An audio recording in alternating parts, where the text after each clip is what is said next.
Welcome, friends. My name is Lew White, and on your left is Dan Lachendro, and he has a message to read from another an article that he got that was written by someone else named Jeff. And I'll take it. And you want to take it away here, Dan? Yeah, sure. That'd be good. The name of this article, it is titled "The Winds of Change." And it starts out, "Change is in the air, and it does not look good. In every corner of life, people are talking about it. Things are not like they used to be. The COVID-19 lockdowns reshaped the way we do a lot of things. New laws, some of which are alarming, are being passed, threatening the very core of what is a family or gender or how we express ourselves. The country is divided politically. There's a lot of social unrest and over-the-top entitlement mentality where people think they have the right to things that have to be earned." That's really says a lot right there. Wars and rumors of wars are also in the air. Shootings occur on a daily basis.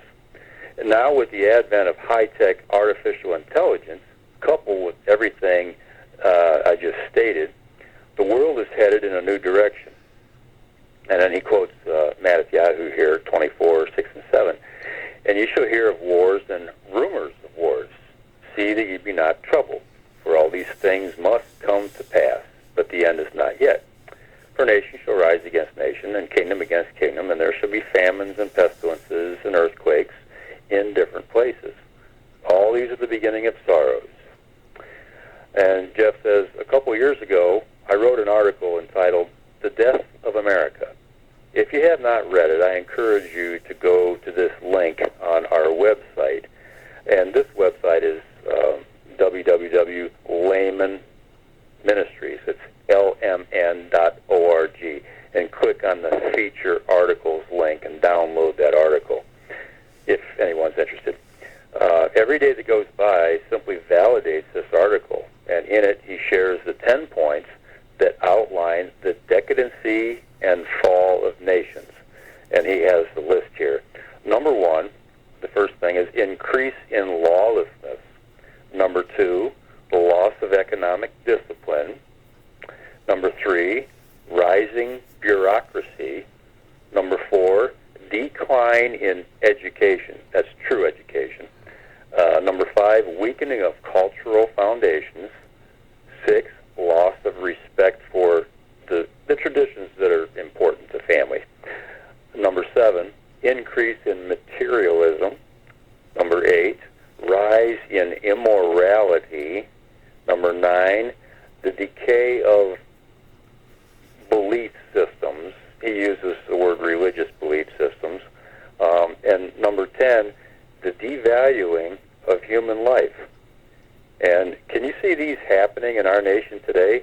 The one nation that historically reflects America today is that of Rome. It was a superpower, and it came to its own demise. And in this article mentioned above, he explains each one of these points and share what significance it has with us scripturally today. We live in disturbing times. The West has increasingly become like Sodom and Gomorrah. This has all been happening so progressively that people are conditioned and even numb to what is happening. Just as an aside here, I would add that the West has surpassed Sodom and Gomorrah. It's no wonder that the series that we produced, entitled "The Days of Noah," has been having such an effect on so many people. What will happen in this generation? Well, Yahusha said, "But of that day and hour knows man," referring to Yahusha's second coming. "No, not the angels of heaven, but my Father only. But as the days of Noah were, so shall also the coming of the Son of Man be. For as in the days that were before the flood, they were eating and drinking, and marrying and giving in marriage, until the day that Noah entered into the ark, and knew not until the flood came and took them all away. So shall also the coming of the Son of Man be. That's Matthew 24, 36, and 38. He takes that from the King James translation. The Master brought judgment to the inhabitants of the earth due to their sinfulness and rebellion. When one watches the social media, video streaming, or TV, one can see how decadent things have become. And over the years, there has been a conditioning of the human mind to accept things contrary to our Creator's moral standards. Now, immoral people are trying to indoctrinate children in schools. And the odd thing is, a lot of people stand by and think it's okay. Some, just due to their political persuasion, are willing to overlook what is happening to undermine the family and parental rights. How much farther will these immoral issues permeate the society of the West? What will happen in this generation? The danger signs of our decadence loom on every side. I say this honestly, we are nearing serious events. So the end is not quite yet, but we're getting really close to it.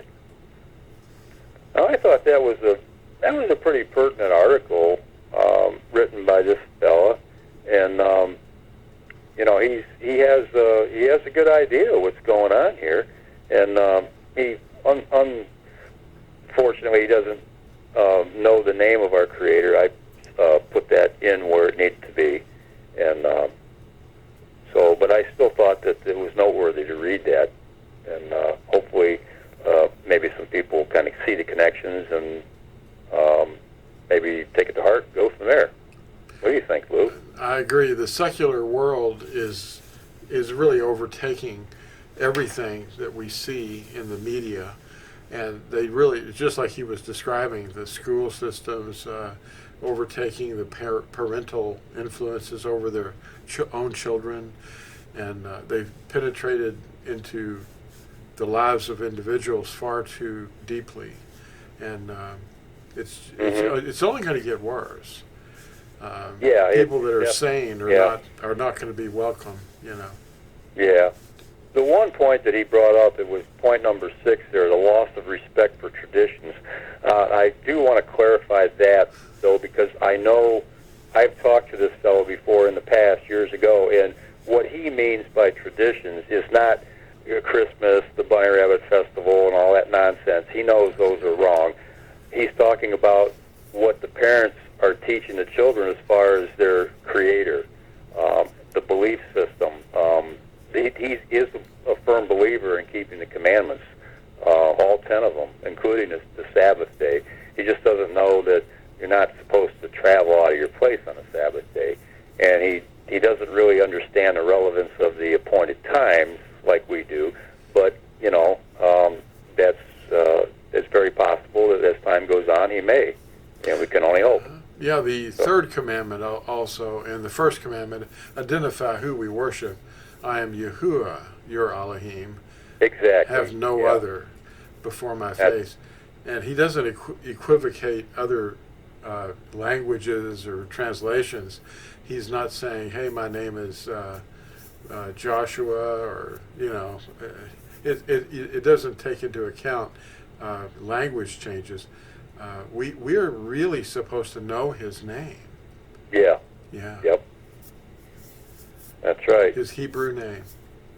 Mm-hmm. Not his Greek name or his Latin name or his Portuguese name. It's not about that's that. True. Yeah. Well, that question was asked, you know, in Proverbs 30. You know, what is his name and what is his son's name? If you know it, it's a question. It's a riddle. You know, it's like, and there are not very many people that know. Only the ones that do research, and yes, that was one of the things that I tried to equip people with in another video recently. I'll send a copy of that video to you, but it's about how to use a concordance to verify each word that you're reading and what was behind that word before they changed it.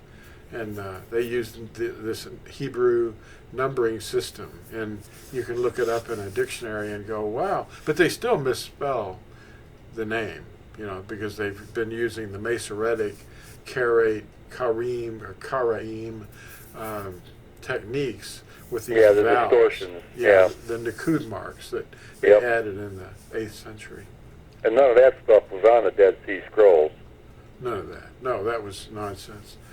Yeah. And that's another reason that the Jesuit scroll team rushed in there to grab those, because they know it's not on there, and they want to keep people from finding out about that, because there's people out there that are thinking it, they're not eating too much potato chips and drinking beer, and they're asking questions. And they want to keep the lid on that, because otherwise their seat of authority or their power will be undermined quicker than they can retaliate. Yeah, and I'd like to keep emphasizing that people understand that in 1947, when the Jesuit scroll team swooped in there, they were looters. There was no government there to protect the amazing findings that were in those caves. They just went in there and took over and got everything they could out of there. That's right. Yeah. They were looters. Mm-hmm. Yep, and then the movie series Indiana Jones. There was a little bit of reference in there. One of his movies about that sort of thing too. The looters that came in, but of course they didn't want to bring that out.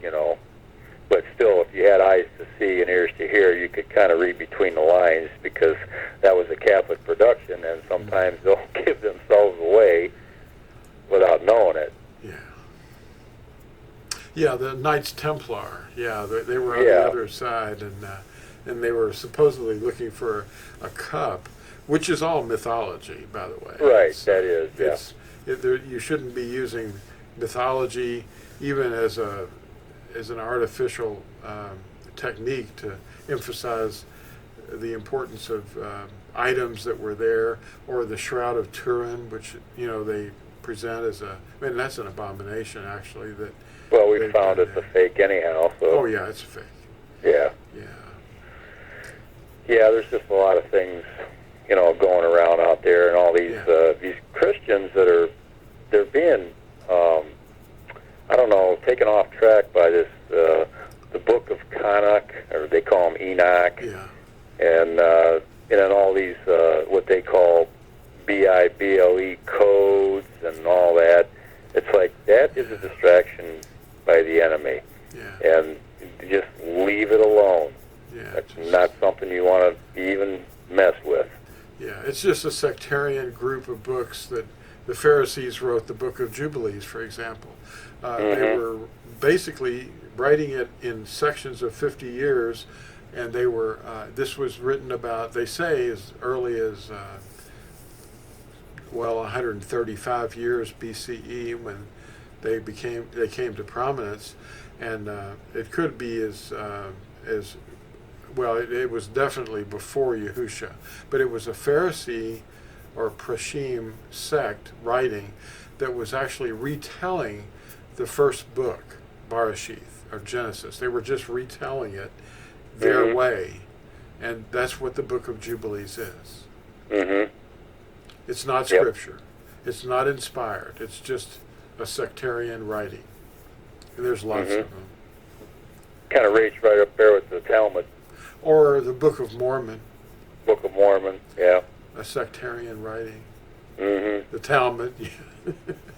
Yeah, that's not inspired. Yeah, just stick with the prophets, the ones that were quoted by Yahusha.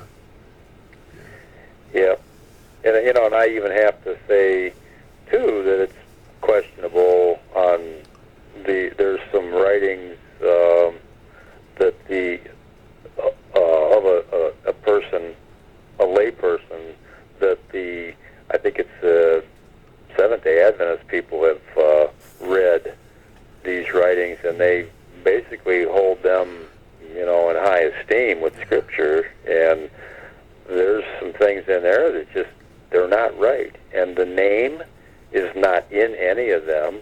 It's, as a matter of fact, it's denied, and the feast days, the appointed times, are denied. They're said that they're not to be observed, and that's dead wrong. Well, And yeah, the Creed of Constantine is basically, that's what they're all following. Is yeah, exactly. these early Yeah. creeds in the 4th century for people who were converting to this magisterium form of worship, using the pagan priests themselves and the format. The Caesar was the Pope, the Papa. That's what that's the idea of the Caesar. But he was also a priest. The Caesar was a priest. The high priest of Janus or Ianus. That's right. And his assistants were the cardinals, which were the word cardo literally means hinge. It was they helped him open the door to the Elysian fields, which was their concept of heaven, and so the papacy and the Caesar that ruled as the Pope, or the Pontifex Maximus, we've got that format still in place, and nobody's questioning it. I mean, they even wear the same clothing. It's amazing. Yeah, and it's the thing that everybody seems to forget, though, is the Catholics were before the Protestants. Yeah. So they came out. You got the mother circus, and then you have the daughters that came out of it, and the daughters carried many of the teachings of the mother, and to this day they're still holding on to, like you said, to those doctrines and teachings, and they don't question them when they should be questioning them. Yeah. Go ahead. They stop protesting, if you will. Yeah. They don't protest the error. Yeah, and, it didn't happen. Why are you still honoring the day of the sun? When Scripture doesn't say anything about that. Yeah. Well, when a sacrament was taking place, it was a soldier swearing an oath of allegiance to the Caesar. That's what a sacrament was. It was the oath of allegiance to the Caesar. And then they adopted that word, and they made these 7 sacraments. Well, and this holy water thing, it's all Hinduism. The holy water, if you went into a government building and you didn't bow or genuflect to the statue that was on the right, that was the reflection of the ruler, who was also the spiritual ruler, because the Caesar was actually thought of as a deity, and that's the way all the leaders in ancient realms were, and they were worshipped, and they would have little prayers to them. And if you walked into a government building and you didn't bow or genuflect to the statue, they would grab you and say, "What are you, an atheist? This is this is your deity here." And so the 2 fingers that they hold up like this, and a lot of these Roman Catholic papal statues, that's actually an ancient Roman signs. It's actually coming from Hinduism also. The hand signs were mudras, and that hand sign meant he was the ultimate authority in temporal and spiritual authority. Those 2 things. So that's right. Yeah. I mean, how many people really know that? And the sign of the cross that they would make with this holy water, they would do the forehead, chest, left shoulder, right shoulder. They would sign themselves with these hands gestures, and that's Hinduism. And these mudra things that they do, it's some kind of the spirit in me bows to the spirit in you. It's all Hinduism. And that's the common sign of the 2 folded hands together. That's the namaste. Namaste. Yeah. That's what that means. Yeah. And it's never going to stop until Yahusha comes and burns it up. And and the obedient ones are the ones left. That's why they don't teach the book of Revelation, because if you read the book of Revelation slowly, you can see why the dragon is enraged, because there's people that are obeying the commandments of Elohim and holding to the testimony of Yahusha. And that's mentioned twice. And then at the end of the book, Revelation 22, blessed are those doing his commandments, that they might have the right to the truth. So who are those that are doing the commandments in our day? Those are what's called the legalists. I know, they're fighting against us. Yeah. Well, we Yeah. strive with them, but we don't Right. strive Right. to the point of violence, but we do strive. That's right. It's hard to get across to people that have believed a lie for centuries and centuries and handed Yep. down these lies to their children. Yep. Yeah. Well, that was an amazing article. Thank you, Dan. Oh, yeah, thanks for asking Is me. there any other issues that we need to address? Oh, I think that's all I can think of today. That's basically for our time span there. Yeah. Keep Well- it short and sweet and to the point. And Well, as always, thank you so much, and thank everyone else for watching and sharing this video with others. And we'll see you in the next one. Bye. One more thing, Dan. You mentioned something about the elect being deceived. Oh, yeah, that's a good point, Lou. I'm glad you asked me that again here.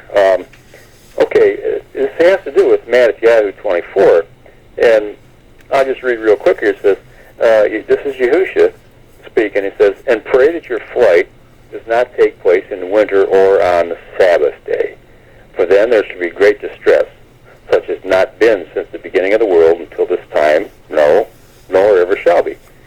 And if those days were not shortened, no flesh would be delivered. But for the sake of the chosen ones, those days shall be shortened. If anyone then says to you, look, here's the Mashiach, or there, don't believe it. For false Mashiachs and false prophets shall arise, and they shall show great signs and wonders, so as to lead astray, if possible, even the chosen ones. See, I have forewarned you." Now, who is he speaking to here? He's speaking to the chosen ones. See? That's very important to understand this verse, because it says so much, and Christianity does not understand this. All of them that I have ever talked to don't believe that the elect can be deceived. But, in fact, some of the elect will be deceived. And that's why, because they don't understand this. You have to have the mind of Yahusha. Okay? So that was just something that I don't know, I just thought that was very pertinent to today, because there's just a lot of emphasis on how, especially in the Christian organizations, and how they feel that they're the elect, and if they keep doing what they're doing, they're not going to be deceived, and they're going to be okay, and all this and that. Well, it's when you think you're standing on solid ground is when you better watch out. That's right. So I just thought that was kind of important, and I wanted to bring that up real quick, Lou. Very good, yeah. So be careful, people. Yep. Thank you.